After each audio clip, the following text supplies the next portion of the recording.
अब बात कर लेते हैं 26 तारीख शनिवार का अवसर, त्रयोदशी तिथि और चतुर्दशी का योग है, चतुर्दशी क्षय हो रही है। नए कार्यों का आरंभ करने के लिए दिन अच्छा नहीं, क्योंकि भद्रा भी है और तिथि भी क्षय है। तो जो सर्वार्थ सिद्धि योग इत्यादि कोई लोग बताएं तो ध्यान रखिएगा, नए कार्यों के लिए, नए चीज़ों को खरीदने के लिए मुहूर्त बिल्कुल कतई अच्छा नहीं दिखाई देता। एक अच्छी बात हो रही है कि इस दिन पंचक समाप्त हो जाएगा। ये पंचक समाप्त होने के कारण से बहुत सारे विधि विनिषेध जो होते हैं उसमें खुलावट आ जाएगी। लेकिन चतुर्दशी क्षय हो रही है, तो ऐसे में शिव का मासिक शिवरात्रि का योग भी पड़ रहा है। ग्रह नक्षत्रों के दृष्टिकोण से आपको विशेष तौर पर इस दिन जो ग्रहों का योगा योग हमको दिखाई दे रहा है वो समझने की आवश्यकता है। इस समय में पंचग्रही योग बना हुआ है आपके द्वितीय भाव में। शनि, शुक्र, बुध और साथ साथ राहु इत्यादि ग्रह चंद्रमा के साथ एकत्र होकर आपके द्वितीय भाव में योग बना रहे हैं। ये चतुर्ग्रही योग से कम अनिष्ट कम योग बन जाता है। चतुर्ग्रही योग ज़्यादा अनिष्टकारी होता है बजाय पंचम 5 ग्रह एकत्र होने के कारण से। तो ये 5 ग्रह जो एकत्र हो रहे हैं आपके लिए कुछ रास्ता अच्छा बना सकते हैं।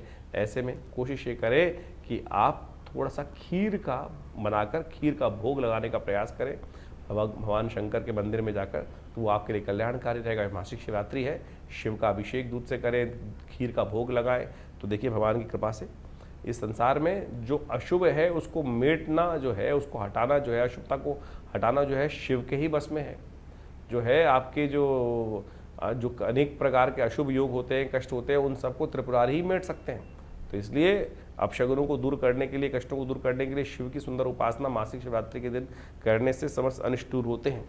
27 तारीख का दिन रविवार का अवसर है, अमावस्या तिथि आ गई है और इस दिन जो ग्रहों का परिवर्तन हो रहा है वो भी दिखा रहा है आपके लिए बहुत शुभ योग।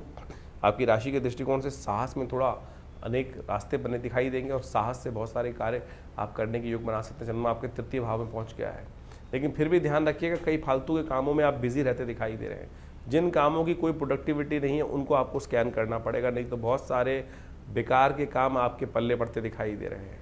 तो इससे बचते हुए यदि आपने समय को यूटिलाइज कर लिया तो आपके लिए बहुत सुंदर अच्छा रास्ता रहेगा। इस दिन अमावस्या है, पैतृक कार्य अवश्य करें, पितरों के निमित्त तर्पण अवश्य करें।